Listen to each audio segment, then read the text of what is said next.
On continue cette série sur Dieu t'appelle.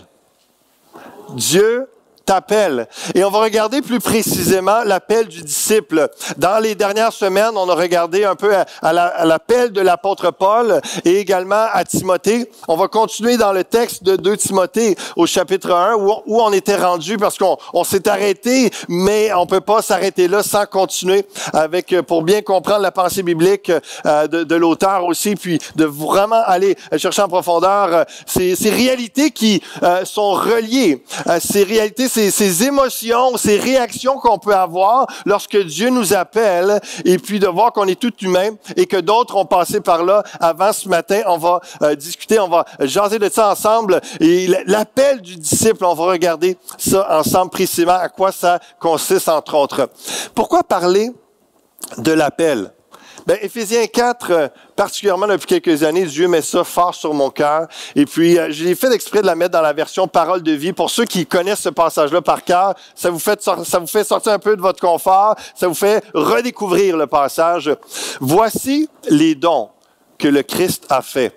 Les uns ont reçu le don d'être apôtres, ou bien d'être prophètes, ou bien d'annoncer la bonne nouvelle. D'autres ont reçu le don de conduire le peuple de Dieu ou encore d'enseigner. Par ces dons, le Christ a voulu former ceux qui appartiennent à Dieu. Ainsi, ils peuvent accomplir leur service de chrétien pour construire le corps de Christ. C'est intéressant comme version, ça formule autrement. Mais qu'est-ce que vous remarquez? À quoi servent les dirigeants d'une église, les dons ministères? À quoi servent selon la parole de Dieu?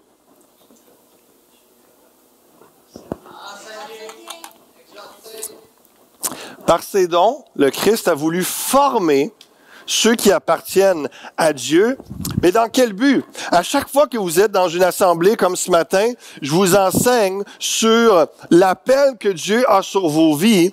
Mais dans quel but? Juste pour vous enrichir, augmenter vos connaissances, augmenter votre capacité de dire, ah oui, dans tel livre de la Bible, ça parle de ça? Ou est-ce que c'est plus encore? C'est afin que vous puissiez vous-même, pas juste moi, vous-même accomplir votre service de chrétien, votre ministère. Le mot service, le mot diaconat, c'est vraiment le mot ministère. Parce que chacun d'entre vous avait un ministère. Pas juste ceux qui sont sur le stage ce matin, pas juste ceux qui sont en train de servir dans les différentes classes dans le bâtiment ici et l'autre côté de la rue pour les 6 à 12 ans également. Pas simplement eux qui sont en train de faire du ministère et que vous êtes appelés juste à recevoir. Puis après ça, ben vous attendez de recevoir la semaine prochaine, puis vous attendez de recevoir encore la semaine d'après. Non, le but d'être enseigné, d'être équipé, c'est pour être perfectionné, pour être un petit peu plus utile, efficace entre les mains du Seigneur pour bénir l'Église ou la communauté en dehors de l'Église qui ont besoin d'entendre parler de Jésus-Christ. Donc, le but des réunions, de se rassembler à l'Église, le but d'être enseigné, le but de lire la parole de Dieu, le but d'avoir des dirigeants et des gens que Jésus a donnés pour l'Église, c'est pas pour que l'Église les rende encore tellement plus beaux, meilleurs, et puis, on parle des pasteurs un peu partout. Non. C'est pour que les pasteurs vous servent et que vous fassiez l'œuvre du ministère selon ce que Dieu vous appelle. Des fois, j'ai l'impression que dans plusieurs églises, tout est centré sur l'homme ou la femme de Dieu. Tout est centré sur le pasteur qui fait en sorte que si il meurt, c'est comme tout s'écroule, tout s'arrête et tout est... Alors que évidemment, un dirigeant a une place importante et une visibilité accrue à cause de... Il tient le micro, à cause qu'il apporte la parole, mais son but, c'est d'équiper l'Église, c'est d'équiper chacun d'entre vous à ce que vous fassiez le ministère à temps plein, c'est-à-dire à chaque jour, que ce soit au travail, que ce soit à l'école, que ce soit dans vos loisirs, dans vos fréquentations, dans vos familles. Vous êtes dans le ministère à temps plein en tout temps. Est-ce que vous le saviez? Le Seigneur vous a engagé, le Seigneur vous appelle à le servir, à répondre à son appel. Donc, pourquoi parler de l'appel? Parce que vous êtes appelés à accomplir un ministère et puis le Seigneur a quelque chose de précis pour vous, pour édifier, encourager. Êtes-vous déjà dans votre appel? Réalisez-vous, on est le 2 février aujourd'hui, 2020, il y a déjà un mois de passé. Juste 11 autres mois, l'année est finie, là, comme ça. Je ne veux pas vous alerter, mais c'est quand même une réalité. Moi, le mois de janvier, là, c'est fou, tout ce que j'ai déjà accompli, vécu, expérimenté. Ça a été, wow! Déjà un mois de passé, je ne l'ai comme pas vu. Mais j'étais dans mon appel. Donc, j'ai la paix, la tranquillité de dire que, mais je continue, j'ai pas fini, je continue, j'avance, février, mars, avril, etc. Est-ce que vous êtes déjà dedans? Êtes-vous entré? Si oui, continuez. Laissez-vous fortifier, encourager par le Seigneur. Sinon, soyez bien à l'écoute. Puis allez écouter les autres messages de la série sur églisefusion.tv. Vous allez avoir tous les enseignements parce que vous avez besoin de discerner votre appel, comprendre puis entrer dedans parce que c'est juste là que vous allez être épanoui, que vous allez être en feu pour Dieu puis que vous allez comprendre et que vous allez vivre pleinement dans toutes les fibres de votre être pourquoi vous êtes sur la terre. Pourquoi Dieu vous a créé, pourquoi vous êtes là. Lorsqu'on est dans notre appel, on réalise et on vit toutes ces choses. Un petit résumé rapide des dernières semaines avant de se lancer dans le texte de ce matin. On a vu que l'appel se confirme par la conviction intérieure de cet appel, la voix de l'Esprit qui te dit quelque chose, qui te parle et qui te guide vers un appel. Les autorités de l'Église locale ainsi que l'Église. On ne peut pas déterminer notre appel juste par nous-mêmes. On doit respecter. Il y a une sagesse pour vraiment discerner le timing de notre appel, mais aussi quel est l'appel en soi. Lorsqu'on respecte ces trois critères-là, ça nous aide énormément. On a vu également que l'appel vient avec la provision divine. Et c'est pour ça que des fois, les gens attendent. Ah, j'ai perdu mon zèle, j'ai perdu mon feu, je suis pas sûr, je suis plein d'inquiétude, je suis plein de crainte, je suis pas certain. C'est normal parce que vous êtes humain. Mais la Bible dit que quand tu emboîtes le pas, que quand tu entres dans ton appel, que tu commences à avancer, c'est là que la provision divine arrive. C'est là que la puissance de Dieu va t'accompagner. Donc, fais le pas de foi. Réponds à l'appel de Dieu. Commence par discerner, commence par comprendre quel est ton rôle, quel est ton appel, ta place dans l'Église, dans la communauté, et puis joue ton rôle, rentre dedans et demande au Saint-Esprit de te remplir et vois comment Dieu va t'utiliser. Regarde comment Dieu va te remplir, donner la force, la capacité, la provision à tous égards, parce que lorsque Dieu donne une vision, il donne provision. Lorsque Dieu t'appelle et il t'équipe, il pourvoit ce que tu puisses accomplir avec toute la force nécessaire, ton appel. On a vu également quel est ton énoncé de mission, quelle est ta mission sur terre. À force de prier, de réfléchir sur les dons que Dieu vous a donnés, sur les paroles qu'il vous a données, sur des expériences de vie, de chercher avec la direction du Saint-Esprit, vous êtes censé être capable d'écrire en une phrase à peu près votre mission de vie. Votre énoncé de mission. Pourquoi est-ce que vous êtes là? Vous devrez être capable d'écrire une phrase et demie peut-être pour d'autres. C'est toujours difficile pour certains d'être plus concis, mais vraiment d'arriver à savoir un peu pourquoi on est là.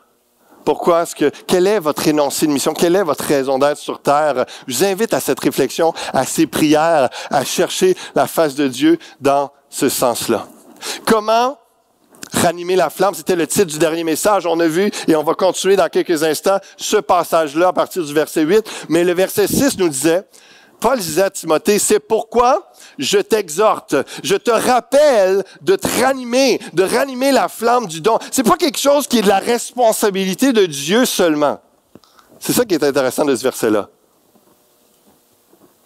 Paul disait à Timothée, je t'exhorte à ranimer la flamme du don de Dieu. Dieu t'a donné quelque chose. Dieu a placé une capacité, une onction et un dépôt spirituel dans ta vie. C'est lié avec ton salut et c'est lié avec ton appel à le servir. Quel est-il? C'est ce dépôt, c'est ce don-là, c'est unique à chacun d'entre vous et c'est justement dans tout ce que je suis en train de vous dire et vous enseigner que vous allez arriver à le discerner puis ensuite à entrer dedans. Mais ranimer la flamme du don, c'est de rentrer dans ton appel, c'est de continuer à servir dans ton appel. Ranime la flamme du don de Dieu que tu as reçu par l'imposition de mes mains, car l'esprit que Dieu nous a donné ne nous rend pas timides, littéralement le mot terrifié. Parce que croyez-moi, lorsqu'on est dans notre appel, il y a des moments de terreur.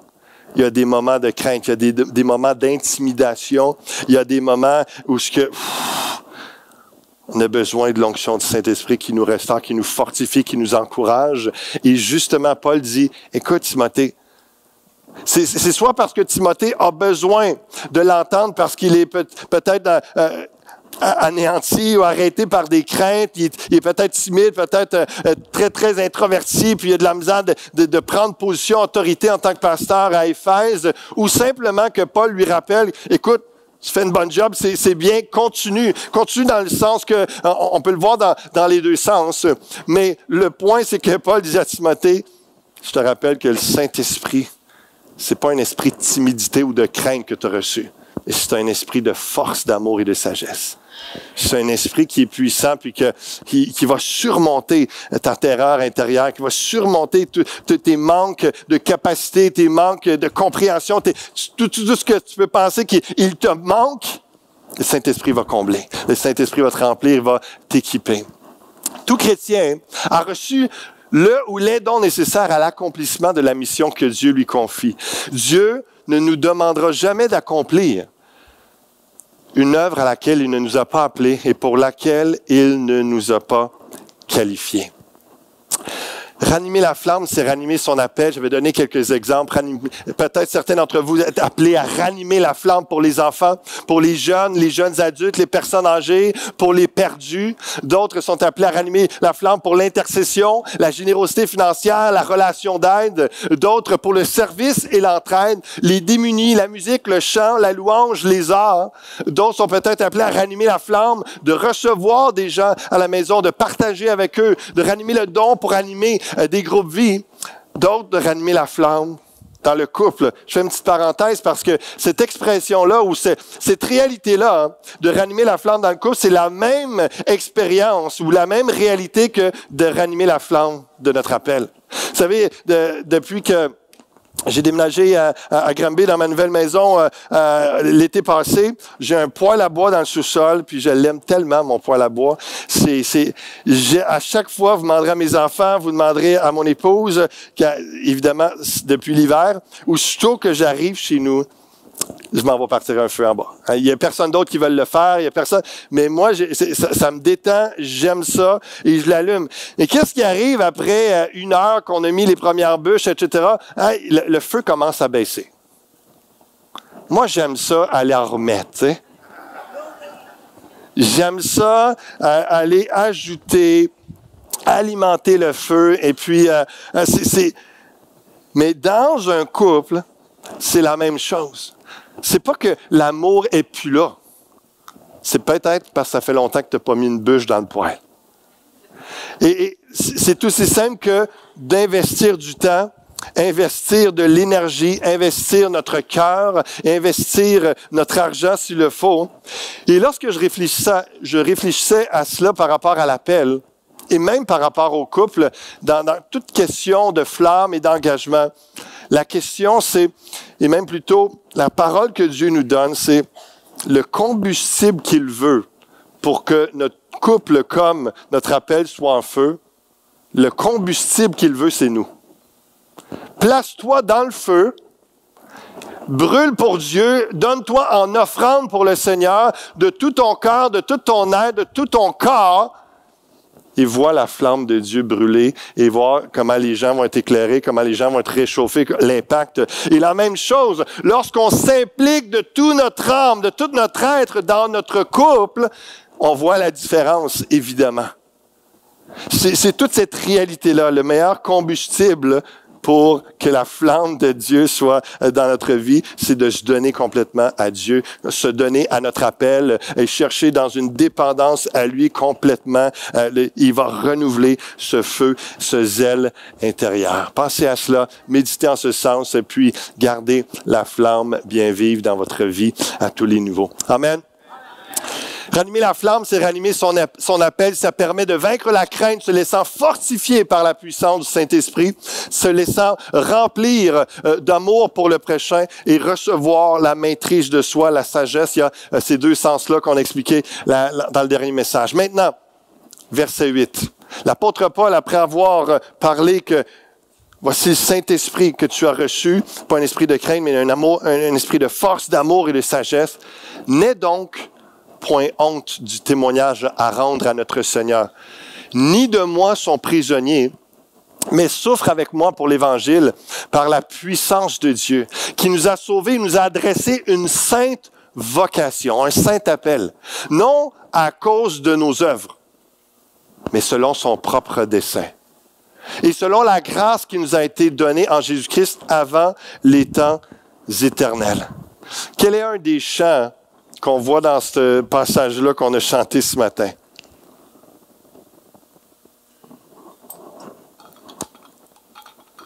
La grâce qui nous a été donnée en Jésus-Christ. Tout est par la grâce de Dieu. Le salut, notre salut est en Jésus-Christ, c'est par la grâce de Dieu. On ne mérite pas d'être sauvé, mais Jésus-Christ a payé le prix afin qu'on soit pardonné, justifié, sauvé, parce que c'était l'initiative de Dieu. Le Père nous aimait tellement. La même chose, j'asais avec deux frères, deux personnes cette semaine sur ce sujet-là, et puis sur le fait que répondre à l'appel au salut, c'est par la grâce de Dieu. Répondre à l'appel au ministère, à servir Dieu dans l'Église ou à l'extérieur, c'est répondre à notre appel, c'est la même chose, c'est par la grâce de Dieu. Il y a des gens qui ont l'impression qu'ils sont sauvés par la grâce, mais ils font le ministère par le mérite. C'est un non-sens. Partout, tout est une grâce de Dieu. C'est par lui, pour lui et en lui, en Jésus-Christ. Tout est, et on a besoin de sa force. On a besoin qu'il nous appelle, qu'il nous parle, qu'il nous équipe. Et puis, s'il ne nous donne pas l'onction de son esprit, l'œuvre va être inefficace. Il n'y aura pas un impact, le fruit. On n'accomplira pas sa volonté. La sainte vocation n'est pas à cause de nos œuvres, mais selon son propre dessein. C'est Dieu qui vous a appelé. C'est Dieu qui vous sauve, c'est Dieu qui vous aime et c'est Dieu qui vous équipe pour le ministère. Nous, on a à répondre présent. À répondre, oui, Jésus, je crois en toi comme mon Seigneur et mon Sauveur. Oui, Seigneur, je crois que tu m'appelles et je décide et j'accepte d'y aller et d'avancer. Tout est par la grâce de Dieu.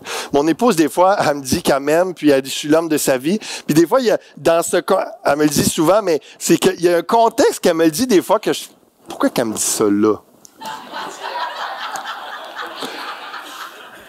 Sérieusement, ça arrive une fois de temps en temps, puis je lui pose la question, pourquoi tu me dis ça là? Des fois, j'ai travaillé sur la maison, fait une réparation, ou pour la voiture, quelque chose, tu sais, de quoi d'homme, là, tu sais, que j'ai fait pour elle parce qu'elle n'aurait pas pu le faire. Puis, tu sais, c'est là que je me dis, tu sais, ça me dit, hey, t'es un homme, t'es l'homme de ma vie, je t'aime, tu sais. Là, il me semble que je le mériterais. Tu sais, c'est comme, ça serait un bon timing, tu sais. Puis, c'est là que je n'aurais besoin aussi, tu sais, que. Mais des fois, je fais rien du tout. J'ai pas l'impression que j'ai été plus présent ou que j'ai fait de quoi. Puis là, ça me remet en question. Pourquoi qu'elle me dit cela? Puis pourquoi qu'elle me l'a pas dit avant? Mais vous savez, on ne choisit pas quelqu'un qui nous aime. Dieu nous aime. Puis des fois, on a l'impression, tu sais, c'est pourquoi qu'il m'aime? Qu'est-ce que j'ai fait pour qu'il m'aime? La Bible nous dit qu'alors que nous étions encore pécheurs, puis même la Bible ici dit que tout est la grâce avant les temps éternels. Ça fait-tu assez loin, assez longtemps à votre goût? Du fait que Dieu avait un dessein pour nous et tout était planifié dans sa grâce avant même qu'on naisse, avant même qu'on ait fait une bonne action pour lui. Rappelez-vous que votre appel, le ministère que vous allez faire, le service, le ministère, c'est le service qu'on fait pour Dieu, pour les gens, tout le temps, même si vous êtes dans une bonne semaine, puis il me semble que ça va bien cette semaine, c'est par la grâce de Dieu pareil. Puis quand ça va pas bien, puis vous vous sentez coupable, puis vous vous sentez pas à la hauteur, bien continuez à répondre à l'appel de Dieu, parce que c'est par la grâce de toute façon. Dans les moments de faiblesse, c'est là que Dieu se glorifie qu'il est fort et que nous sommes forts en lui. Et dans les moments où on se sent plus fort, on a besoin de se rappeler dans l'humilité que tout est par sa grâce de toute façon. 100%, sur toute la ligne, par la grâce de Dieu. Le salut, l'appel. Donc, laissez détruire dans votre pensée que la vérité vous affranchisse vraiment de cette pensée que je suis pas digne de son appel. Que je mérite pas de le servir, je mérite pas d'accomplir quelconque tâche ou œuvre pour Dieu au nom de Jésus-Christ parce que, à cause de ce que j'ai fait, à cause de ce que je suis. Ça, c'est un mensonge de l'ennemi. C'est une pensée toute humaine et ça n'a rien à voir avec le christianisme, ça n'a rien à voir avec le plan de Dieu. Tout est par sa grâce. Il nous a adressé, il nous a sauvés, nous a adressé une sainte vocation, non à cause de nos œuvres, mais selon son propre dessein et selon la grâce qui nous a été donnée en Jésus-Christ avant les temps éternels. Salut et ministère, ça rentre tout dans la grâce de Dieu. Et ce matin, on va traiter, entre autres, dans l'appel du disciple, la réalité de ne pas avoir honte de l'Évangile, mais au contraire de souffrir pour la cause de l'Évangile. De souffrir pour la cause de l'Évangile. On va regarder ça ensemble parce que c'est important de s'arrêter. Jésus a été manifesté maintenant par la venue. En réalité, si on revient juste avant, le dessein, le propre dessein, selon la grâce qui nous a été donnée en Jésus-Christ avant les temps éternels, qui a été manifesté maintenant par la venue de notre Sauveur Jésus-Christ, qui a réduit la mort à l'impuissance et a mis en évidence la vie et l'immortalité par l'Évangile. C'est pour cet Évangile que j'ai été établi prédicateur et apôtre chargé d'instruire les païens. L'apôtre Paul le redit dans presque toutes ses lettres. Son énoncé de vie, c'est quoi? Son énoncé de mission, prédicateur et apôtre chargé d'instruire les païens. C'est simple, c'est court, c'est concis, ça dit tout. Dans Acte 22, il en dit un peu plus. Dans Acte 9, on apprend un peu plus sur son appel.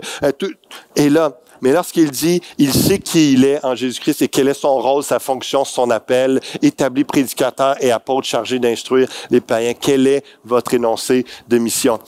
Mais je reviens sur le fait que Paul dit, n'aie pas honte du témoignage à rendre. Il vient de décrire, c'est quoi l'Évangile? La puissance de Dieu pour le salut de quiconque croit. En réalité, comme dans Romains, il y a la même pensée qui revient dans la plume de l'apôtre Paul. C'est l'Évangile pour lequel on n'a pas à avoir honte, c'est une puissance de Dieu. C'est la puissance de Dieu qui nous sauve et qui pardonne nos péchés et qui fait en sorte que la mort est impuissante sur nous. On est rendu immortel par l'Évangile. Réalisez-vous que vous étiez des immortels.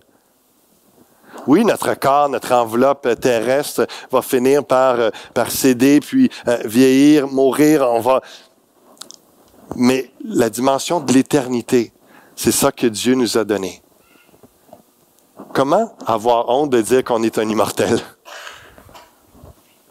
Quelle honte y a-t-il à avoir de dire Jésus m'a sauvé par la puissance de l'Évangile, de cette bonne nouvelle que en Jésus-Christ, je suis pardonné, sauvé, je suis pur aux yeux de Dieu et il m'a donné la vie éternelle, donc je suis immortel.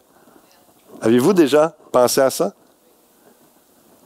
Jésus-Christ, qui a réduit la mort à l'impuissance et a mis en évidence la vie et l'immortalité par l'Évangile. C'est pour ça que Paul il dit, moi j'ai pas honte, c'est pour cet évangile que j'ai été établi prédicateur. Mais comprenez que il est en prison à cause de cet évangile. Et c'est pour ça qu'il dit, moi j'ai pas honte de l'évangile parce que c'est la puissance de Dieu, ça me rend immortel, ça sauve des vies, ça transforme, ça guérit même des cœurs et des corps. Il y a toute une réalité. Il voit la puissance de Dieu agir en lui et au travers de lui par la puissance de l'évangile. Il voit ça arriver. Mais il dit, j'ai beau souffrir, j'ai beau être en prison parce que des hommes, eux, croient que c'est mal ce que je fais de prêcher Jésus-Christ. Comme encore aujourd'hui au Québec, de penser qu'on est chrétien, de prêcher que Jésus-Christ est Dieu, il est vrai, qu'il a créé toutes choses, qu'il est le Sauveur, le Seigneur. On est considéré par plusieurs comme des gens insensés, pas de cervelle, on réfléchit pas, on est inutile, c'est comme ça n'a pas de sens, et de pas juste se fier complètement à ce que la science va dire et qui change régulièrement, alors qu'il y a plein de choses de la science qui est vrai que la Bible en parle. Mais c'est pas ça notre Dieu, c'est pas Dieu la science, c'est pas la science qui nous sauve, c'est Jésus-Christ. Et donc, on n'a pas à avoir honte, on n'a pas à rougir de notre foi en Jésus-Christ. Et Paul, dans une situation, dit, Écoute, je suis traité comme un criminel, je suis en prison. Jésus-Christ, il était parfait, lui, le seul être humain parfait. Il a été mis également, il a été enchaîné, il a été arrêté, il a été battu, il a été mis à mort comme un criminel sur une croix. Malédiction pour les Juifs d'être pendus sur une croix et folie pour les Grecs de prêcher un Christ crucifié, ressuscité. Hey, donne-moi de la philosophie, donne-moi quelque chose, un contenu intéressant, amène-moi de la science, amène-moi de grandes pensées élaborées, etc., etc. Christ crucifié et ressuscité, puis c'est votre roi, c'est votre... Eux autres, les Grecs, encore la pensée grecque influence notre société, où ce qu'on veut quelque chose de pompant, on veut quelque chose de wow, puis mais en réalité, ça reste tout ça terrestre. Et le seul qui donne l'immortalité et qui a vaincu la mort, c'est Jésus-Christ. Pourquoi avoir honte de cela? Qui d'autre a réduit la mort à l'impuissance? Est-ce que c'est la science? Est-ce que c'est un des premiers ministres que vous voyez là? Est-ce que c'est le président? Est-ce qu'eux ont l'autorité de... ils ont l'autorité de réduire à l'impuissance bien du monde, peut-être, de faire taire bien du monde. Mais par rapport à la mort, est-ce que c'est Money, Floyd Mayweather, qui a une fiche immaculée, 50 victoires, aucune défaite, multimillionnaire, un de ses derniers combats lui a donné 200 millions de dollars pour se battre pendant 30 minutes.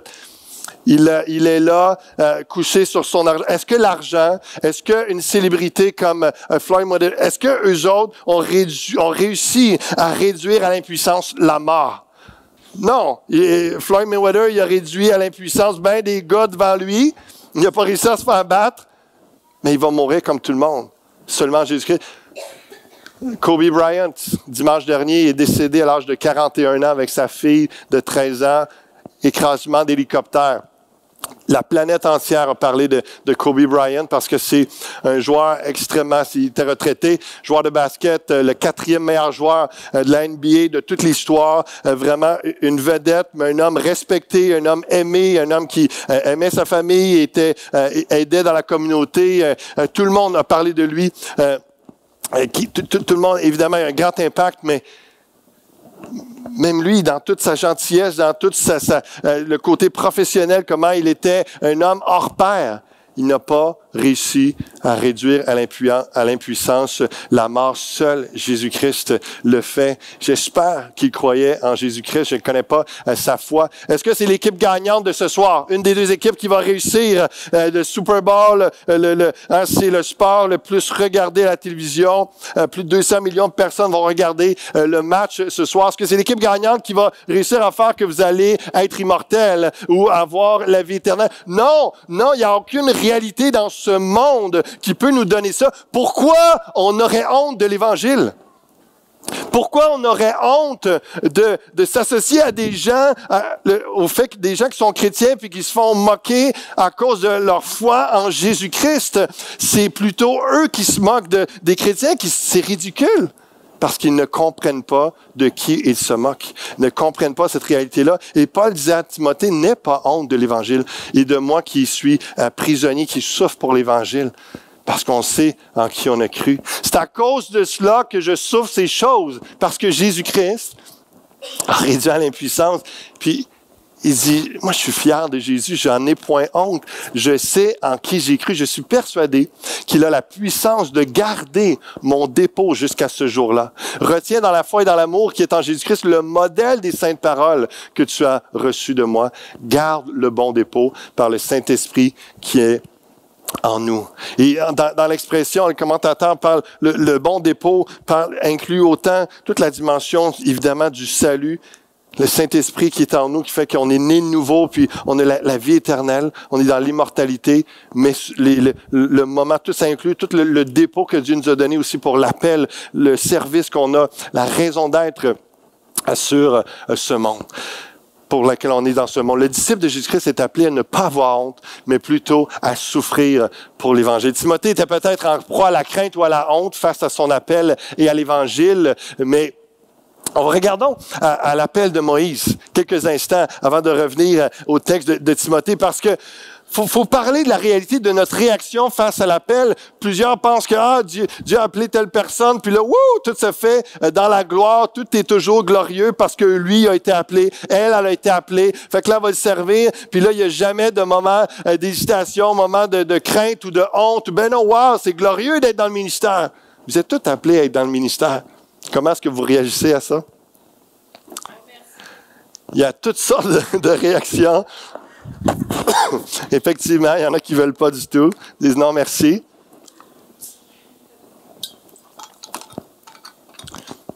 Paul voit peut-être dans Timothée que face à son appel, il y a de la crainte, il y a de la honte, où il rappelle l'importance d'être prêt à souffrir. Moïse, regardons quelques versets par rapport à son propre appel. Son appel, c'était voici les cris d'Israël sont venus jusqu'à moi et j'ai vu l'oppression que leur font souffrir les Égyptiens. Maintenant, va, je t'enverrai auprès de Pharaon et tu feras sortir d'Égypte mon peuple, les enfants d'Israël. Le rôle de Moïse était de sauver les Hébreux de l'esclavage en Égypte. Et puis, si on regarde la première, il y a cette réponse de Moïse. Premièrement, l'indignité. On a parlé tantôt. Au verset 11 de Exode 3, Moïse dit à Dieu, « Qui suis-je pour aller vers Pharaon et pour faire sortir d'Égypte les enfants d'Israël? » Combien d'entre nous, devant l'appel, lorsque Dieu nous montre quelque chose, lorsque des gens nous confient une responsabilité parce qu'ils voient que c'est notre appel, puis Seigneur, je suis qui, moi, pour répondre à ton appel? Je suis qui pour faire ça dans l'Église? Voyons. Réponse humaine. On va voir au cours de cela. Je veux que, en pensant aux réactions de Moïse, qui a été considéré comme un des plus grands hommes de Dieu sur terre, avoir obéi, avoir accompli des choses incroyables pour le peuple d'Israël, puis qui nous donne des leçons à nous encore aujourd'hui, des milliers d'années plus tard. Mais juste pour dire que c'était pas comme il flottait, puis Amen, Dieu, bien d'accord avec toi, je réponds à l'appel, puis je suis l'homme de la situation. Absolument, je vais aller, j'ai pas peur de Pharaon, je vais aller le voir, puis crée-moi, il va m'écouter, puis tu vas voir que... Non, pas du tout. C'était tout le contraire. C'était tout le contraire. Première chose qu'il y a eu comme réaction quand Dieu lui a dit, va libérer mon peuple. Qui suis-je? T'es sûr que je suis la bonne personne? Deuxième réponse, c'est l'insécurité, au verset 13. Moïse dit à Dieu, j'irai donc vers les enfants d'Israël et je leur dirai, le Dieu de vos pères m'envoie vers vous, mais s'ils me demandent quel est son nom, que leur répondrai-je? Tu as Dieu qui te parle au travers d'un buisson. Il y a la révélation de Dieu. Mais là, sa réaction, c'est un peu, OK, mettons que je suis la personne que tu m'appelles, mais là, je vais dire quoi, là? Et là, Dieu est en train de te parler. Après ça, l'incrédulité, chapitre 4, verset 1. Moïse répondit, il dit, voici, ils ne me croiront pas. Dieu vient de lui expliquer quoi dire. Dieu vient de lui parler. Puis il ose encore, sa réaction, c'est pas, OK, merci, là, je comprends, c'est plus clair, et je vais dire ça. Non, ils vont pas me croire. Ils n'écouteront pas point ma voix, mais ils diront, l'Éternel ne t'est point apparu. Il parle à Dieu, là. Non, mais si vous êtes honnête un peu, ça peut arriver de dire quelque chose du genre à Dieu dans votre réponse, de pas croire Dieu alors qu'il vous parle clairement. Ensuite de ça, une autre réponse, l'incapacité. Verset 10. Moïse dit à l'Éternel, « Ah, Seigneur, je ne suis pas un homme qui ait la parole facile. Et ce n'est ni d'hier, ni d'avant-hier, ni même depuis que tu parles à ton serviteur, car j'ai la bouche et la langue embarrassées. » Est-ce qu'il bégayait? Est-ce qu'il y avait une timidité? Est-ce qu'il y avait une réalité? Encore une fois, il s'obstine avec Dieu. Puis, je peux vous dire que toutes ces réalités, ces émotions-là, on les vit tôt ou tard dans notre réponse à l'appel de Dieu. Et je me rappelle que c'était par rapport à l'incapacité, ça n'a jamais été facile pour moi, dès mon jeune âge, de communiquer la parole de Dieu en privé ou en public. Mais ça s'est amélioré, je pense, par la grâce de Dieu avec les années. Mais Dieu n'a pas fait comme, ouais, David, je vois que tu débutes dans ta communication, t'es mieux de pas parler du tout. Non, il va pourvoir, la provision va venir, l'équipement, l'expérience. Dieu parle, donne une assurance. Il donne quelque chose à dire à ses serviteurs. Et c'est la même chose avec Moïse. Et finalement, Moïse est tellement insistant, il est tellement fatigant à ne pas croire Dieu que t'as un frère, là, ça va lui faire plaisir de te revoir, là, puis je vais lui donner les paroles, tu vas lui dire ce qu'il faut dire, puis les deux, vous allez voir, je vais vous donner une langue. Hey, c'est moi qui t'ai donné une langue, c'est moi qui t'ai donné des yeux, c'est moi qui t'ai donné des oreilles, je suis le créateur. Et Dieu vous parle ce matin, dit, c'est moi qui t'ai formé, c'est moi qui t'ai créé. Cesse toute excuse pour ne pas répondre à l'appel de Dieu. Je vais créer ce qu'il faut, je vais pourvoir, je vais t'équiper pour que tu répondes à l'appel, que tu fasses ce que je veux. C'est le cœur de Dieu. L'infériorité. Sentiment d'infériorité. Ah, verset 13. Ah, Seigneur, envoie qui tu voudras envoyer. il est quelque chose, Moïse, là.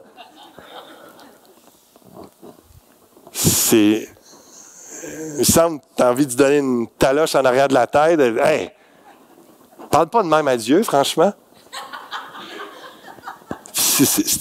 Il t'a tout donné, là, il t'a tout dit. Il est là. Il te parle au travers d'un buisson qui est en feu. C'est déjà surnaturel. Puis tu remets en doute quelque chose. Il donne des signes, le bâton il se transforme en serpent, puis il le reprend. Il montre d'autres signes surnaturels. Il est vraiment quelque chose. Hein, quelque chose. Après ça, une autre fois, impatience face à l'improductivité. Au chapitre 5, verset 22, quand il est question de... À cause que, finalement, quand Moïse va voir Pharaon, il se décide d'obéir à Dieu, puis il dit ça, laisse sortir mon peuple, puis lui, il dit, t'es qui, toi? Puis, etc. Tout le monde, le peuple le croit, mais pas le Pharaon, puis Dieu lui avait dit d'avance, ça va être difficile, mais ça va être à la 10e plaie. Prépare-toi, il va y avoir de l'action, mais je vais être avec toi, puis tout ce que Dieu a dit, c'est accompli.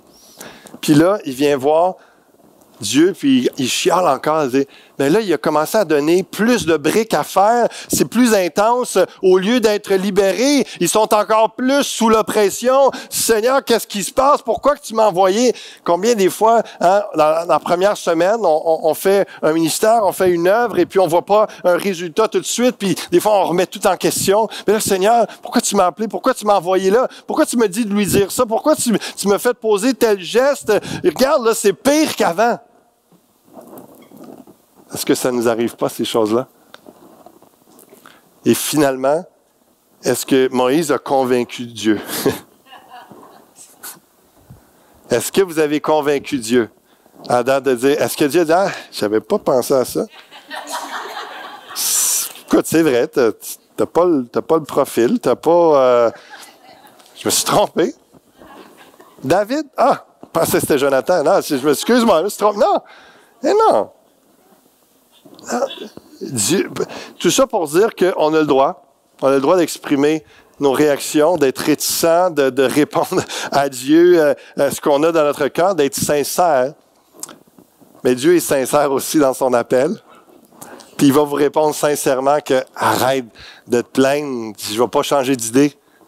Je t'ai appelé, je t'aime, je t'équipe, je te donne la puissance de mon esprit. Fonce, avance, rentre dans ton appel. J'ai un dessein pour toi, j'ai un plan, accomplis-le. Cherche ma face, sois dans la prière régulièrement, combat le bon combat de la foi, prie, laisse-toi remplir du Saint-Esprit, loue mon nom, élève-moi au-delà des situations, des problèmes, de l'adversité et vois ma gloire agir. Arrête de te plaindre, arrête de trouver des excuses. Entre, je vais pas finir par céder, te dire, t'as raison, je t'abandonne. Dieu est un Père qui nous aime. Mais vous pouvez juste être comme un Jonas qui, dans sa fuite, dans sa résistance à répondre à l'appel de Dieu, va juste vivre de malheur en malheur, de difficultés et d'inconfort, de malheur, d'être malheureux à l'intérieur. Parce que quand on n'est pas là où Dieu nous appelle, quand on n'est pas en train d'accomplir ce pourquoi nous avons été créés, on est malheureux. on n'est pas bien.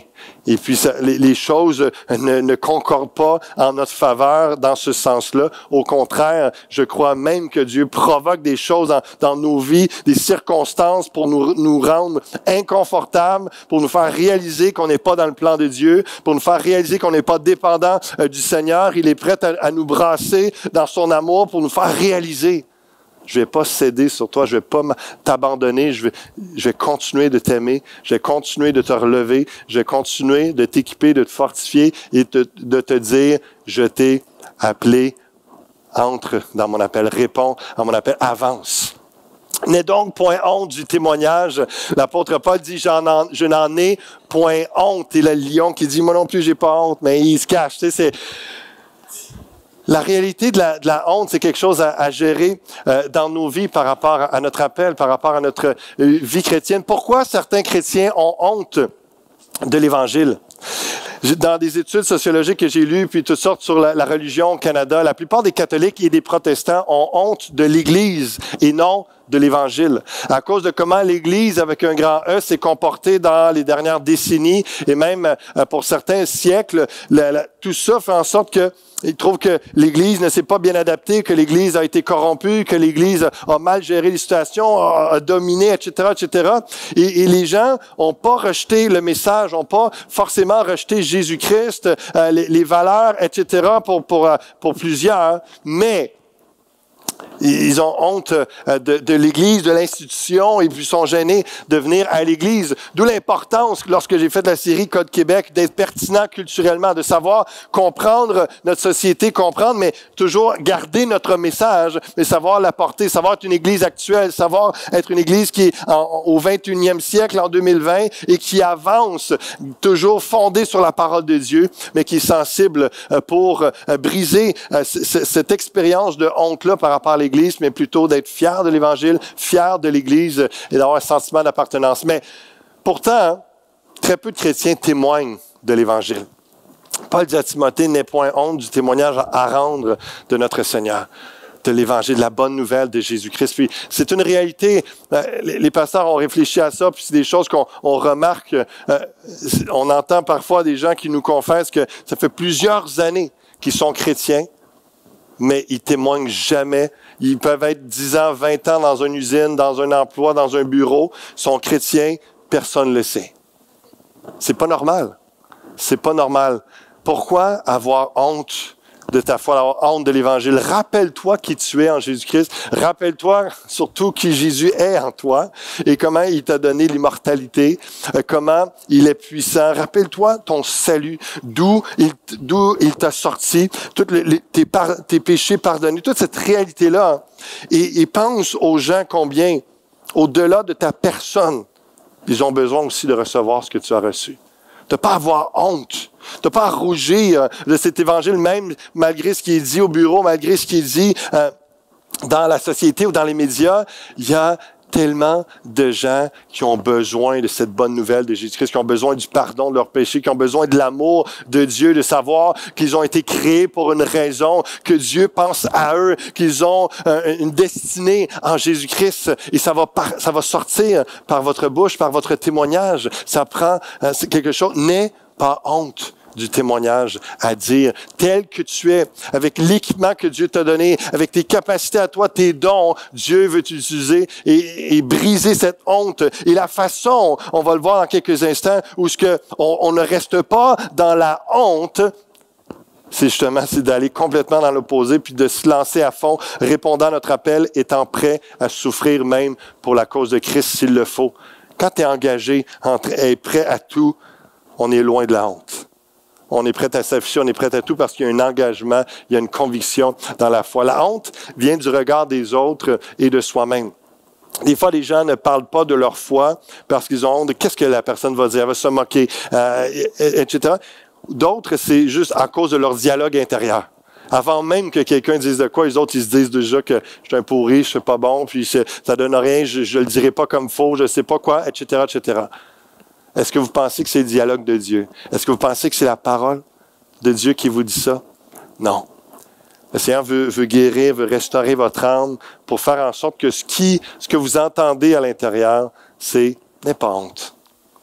de moi. N'aie pas honte de l'Évangile. N'aie pas honte de qui tu es en Jésus-Christ. C'est par la grâce, pas par ton mérite, par la grâce que je t'ai sauvé, le Seigneur nous dit, et c'est par la grâce que je t'appelle à rendre témoignage, que je t'appelle à parler de moi, que je t'appelle à me servir dans la communauté. La honte vient du regard des autres et de soi-même.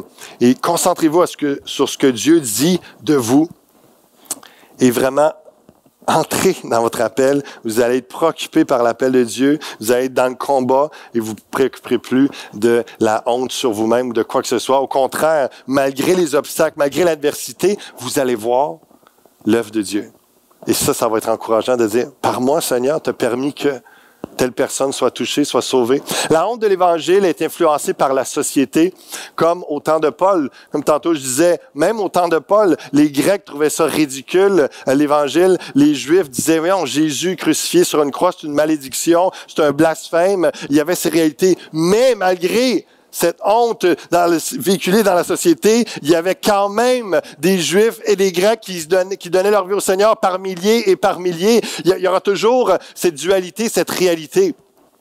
Le culte de la science au détriment de la foi et de la Bible. Combien les gens croient tellement à tout ce qui est la science, puis vont, même si elles ne s'opposent pas à ce que la Bible dit, c'est au détriment continuellement de tout ce qui est religieux, de tout ce qui est dans la foi. Hein. Et donc, faut penser, faut comprendre ces choses et savoir bien défendre notre foi, bien défendre certaines positions, mais connaître aussi et avoir un témoignage comme quoi que la science, elle est bonne. Dieu a créé toutes les lois physiques, a créé toutes choses. Il y a plein de choses que la Bible dit. Et savoir s'instruire, avoir un bon discours, un bon témoignage. Mais juste pour vous faire comprendre, la honte vient entre autres de tout ce qui est dit. Et si vous écoutez plus les nouvelles que ce que la Bible dit, c'est certain que vous allez être influencé. Puis vous avez l'impression, il faut pas que je dise que je suis chrétien parce qu'est-ce qu'ils vont dire? Eh ben là, en plus, avec ce qui se passe, avec les valeurs dans la société par rapport au mariage homosexuel, par rapport à la sexualité. Lorsqu'on réalise que Dieu a créé toutes choses, qu'il a établi des principes moraux et que lorsque c'est respecté, il y a un ordre dans une famille, dans un couple, dans une église, dans une société et que les choses vont prospérer alors que les principes moraux sont respectés, tel un mariage entre un homme et une femme, tel la sexualité seulement à l'intérieur du mariage et non avant, tel le respect de la vie dès que c'est dans le sein maternel, le respect de la vie à la fin aussi, que on laisse à Dieu la décision d'arrêter la vie ou pas, et entre les deux. Moi, je suis fier de respecter les valeurs chrétiennes et de marcher selon le code moral de Dieu parce que je sais que c'est la santé pour mon foyer, la santé pour mon église, la santé pour la société. Si tout le monde fonctionnait sur ce que Dieu dit entre ce qu'il s'attend de nous et ce qu'il désire que l'on accomplisse et ce qu'on communique comme message de notre naissance à notre mort, tout ce que la Bible dit, la société sera en santé. La société serait beaucoup plus épanouie, beaucoup moins de suicides, beaucoup moins de violence, beaucoup moins de réalité, parce que l'amour de Dieu et de notre prochain serait prédominant au lieu de l'amour de soi et de soi. C'est cette réalité que... Pourquoi avoir honte, même si c'est contradictoire à ce qui est véhiculé dans les médias, même si c'est opposé par rapport à tout ce qui est dit, puis qu'il essaie de pousser fort la science pour prouver un gène ou quelque chose pour dire que oui, mais la Bible dit ça que c'est un désordre, mais non, regarde, là, l'identité du genre, etc., c'est possible d'avoir n'importe quoi. On peut être fier de ce que Dieu dit, de ce que la Bible déclare, de notre foi en Jésus-Christ. Parce qu'encore une fois, je vous pose la question, qui d'autre que Jésus-Christ a réduit à mort l'impuissance? A réduit à l'impuissance la mort? Qui d'autre a vaincu la mort? Qui d'autre a dit des choses pour nous aider à comment nous conduire notre vie, qui fait en sorte que si on respecte toutes ces choses, on va avoir un mariage heureux, on va avoir des enfants épanouis, on va avoir un bon travail, on va donner un bon rendement, on va avoir un service. Je suis pas en train de dire qu'il y a aucun obstacle, aucun défi. Faites juste penser à la vie de Paul, à la vie de Jésus-Christ. Il y a des défis. Mais somme toute, dans l'ensemble, il y a un ordre, il y a une bénédiction. Pourquoi avoir honte de ces choses? Au contraire, moi, je me place devant vous ce matin pour vous dire que depuis déjà plusieurs années, mais encore, je suis prêt à ne pas avoir honte de l'Évangile, mais même à souffrir pour Christ. Comment on réalise ces... Je continue, j'ai une pensée que je vais vous communiquer, mais ça s'en vient. Le disciple n'a point honte car il est prêt à souffrir pour l'Évangile par la puissance de Dieu.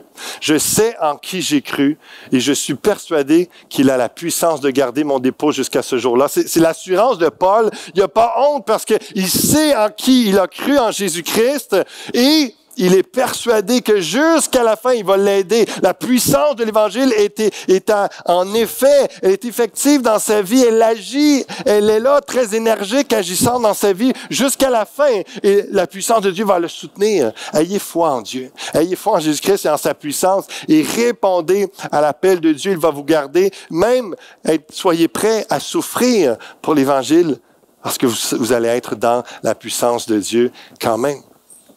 L'exemple d'Onésiphore, tu sais que tous ceux qui sont en Asie m'ont abandonné. L'apôtre Paul dit ça à Timothée. Entre autres, Phygèle et Hermogène. Est-ce que vous aimeriez que vos noms apparaissent dans la Bible comme quoi vous êtes ceux qui ont abandonné sans ça? Je ne sais pas si ça se dit, mais ils doivent se retourner dans leur tombe là, à chaque fois qu'ils entendent ça. L'expression est drôle, mais c'est Phygèle et Hermogène. Déjà de s'appeler comme ça, c'est quelque chose, mais... Une autre culture, une autre époque. Que le Seigneur répande sa miséricorde sur la maison d'Onésiphore, car il m'a souvent consolé et il n'a pas eu honte de mes chaînes. Au contraire, lorsqu'il est venu à Rome, il m'a cherché avec beaucoup d'empressement et il m'a trouvé. Parce que Paul est enchaîné à Rome, il est en prison à Rome. Que le Seigneur lui donne d'obtenir miséricorde auprès du Seigneur en ce jour-là. Tu sais mieux que personne combien de services il m'a rendu à Éphèse. On aimerait plus avoir notre nom cité comme ça qu'on n'a pas eu honte de la prison, des chaînes, on n'a pas eu honte de la moquerie par rapport à ce qu'il dit, par rapport à l'Évangile. Non, on est fiers de Jésus. Est-ce que vous allez aller visiter Pasteur Serge ou René, si jamais dans 2 ans, quelqu'un vient les voir parce qu'ils font de la relation d'aide, puis... quelqu'un qui a un problème avec son homosexualité, il n'est pas bien, il veut lui-même, il fait les démarches vers eux pour dire, écoute, je veux marcher dans la foi en Jésus-Christ, je veux être hétéro, je veux vraiment, aide-moi. Il y a un projet de loi qui est en train de passer pour que 5 ans d'emprisonnement pour des gens qui aident à ce qu'ils appellent une thérapie de conversion de l'homosexualité à l'hétérosexuel. Ça, c'est au Québec, là. Ça va se passer. Si ça ne change pas, là, dans les prochains mois, les prochaines années, ils essaient de passer ça, c'est une folie, une amende, l'emprisonnement. Mais admettons que ça l'arrive. Est-ce qu'on va avoir honte d'aller visiter un frère ou une sœur qui a aidé quelqu'un à son gré, à sa demande, puis que finalement les médias ont su ça, puis la loi est entrée là-dedans, etc., etc. Là, on parle de Paul, Onésiphore, mais là, on parle du Québec, on parle de Granby, on parle de 2020, 2022 peut-être.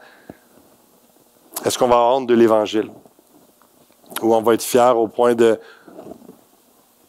que le Seigneur répande sa miséricorde sur la maison d'Onésiphore, car il m'a souvent consolé, il n'a pas eu honte de mes chaînes. J'ai invité le groupe de louanges, qu'on termine avec un dernier chant et la prière. On va terminer ensemble par rapport à ça, parce que je pense avec tout ce qui a été dit, on a besoin de se placer devant Dieu et puis de prier, de demander son aide, sa grâce. Le Christ a souffert, le disciple n'est pas plus grand que son maître. Si Jésus-Christ, alors qu'il était parfait, a souffert, n'ayez crainte. C'est normal que dans notre vie chrétienne, on puisse être persécuté, on puisse être placé dans des situations de souffrance. Et puis, je reviendrai sur ce point la semaine prochaine, parce qu'il y a quand même des choses intéressantes que je vais vous partager. Et des encouragements aussi au travers de tout ça, des promesses de Dieu ensuite à ça. Mais je vais arriver à la fin. Je veux juste vous inviter, je raconterai aussi la semaine prochaine ce que Dieu a fait de beau au travers de la vie de Pierre. Comment est-ce qu'il y a un temps de sa vie où il a eu honte et parce qu'il a renié Christ. Mais comment Dieu l'a restauré, l'a ramené dans son appel et puis il a été grandement utilisé. Juste avant de vous inviter à vous lever, j'aimerais juste, alors que vous êtes assis, j'aimerais ça vous inviter à prier pour la personne de gauche ou de droite. Si vous la connaissez, vous pouvez mettre votre main sur l'épaule. Sinon, juste élever la voix en prière pour cette personne-là. Demander la bénédiction de Dieu sur cette personne-là, mais sans savoir la réalité. Laissez-vous inspirer par l'Esprit. Mais prions les uns pour les autres par rapport à l'appel et certains qui ont besoin d'être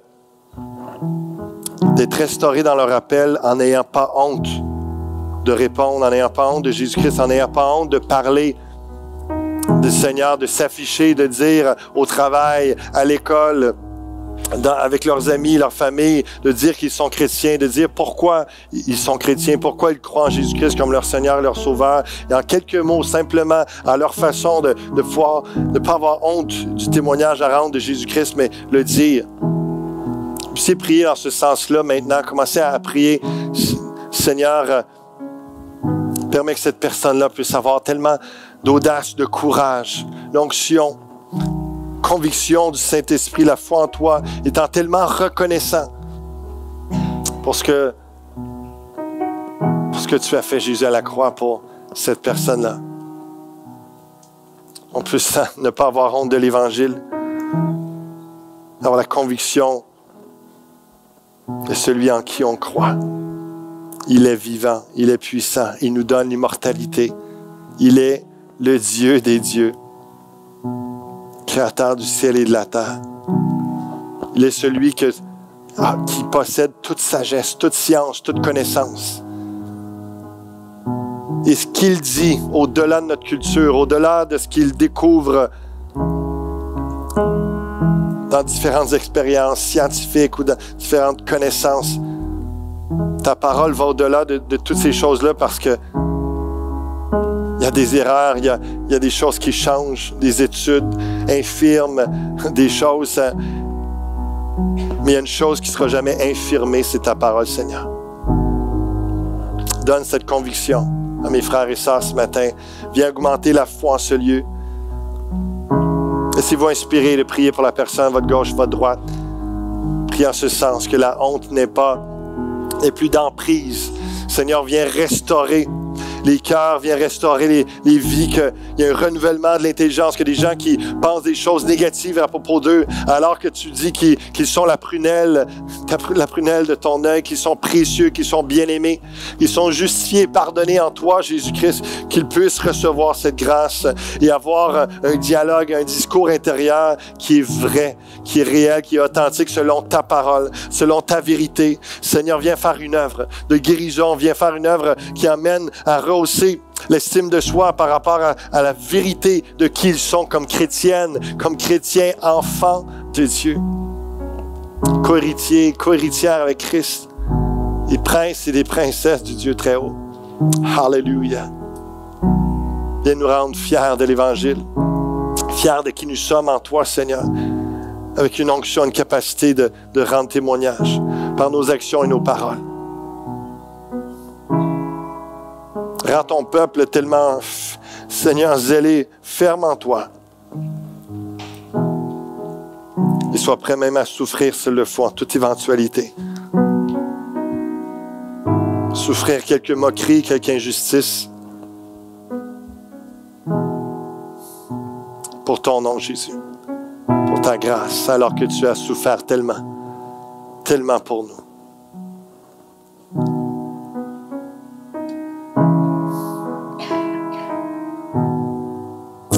Juste avant qu'on conclue ce matin, élevez encore quelques secondes, quelques prières, quelques pensées. Placez votre foi en Jésus-Christ. Placez votre foi en Jésus-Christ. Alléluia. Alléluia. Jésus. Je suis digne en toi, Jésus, de répondre à ton appel. Je n'ai pas à avoir honte de l'Évangile. Je marchais dans tes voies remplies de la puissance du Saint-Esprit. Parle à nos cœurs, Seigneur. Parle à nos cœurs et fortifie-nous.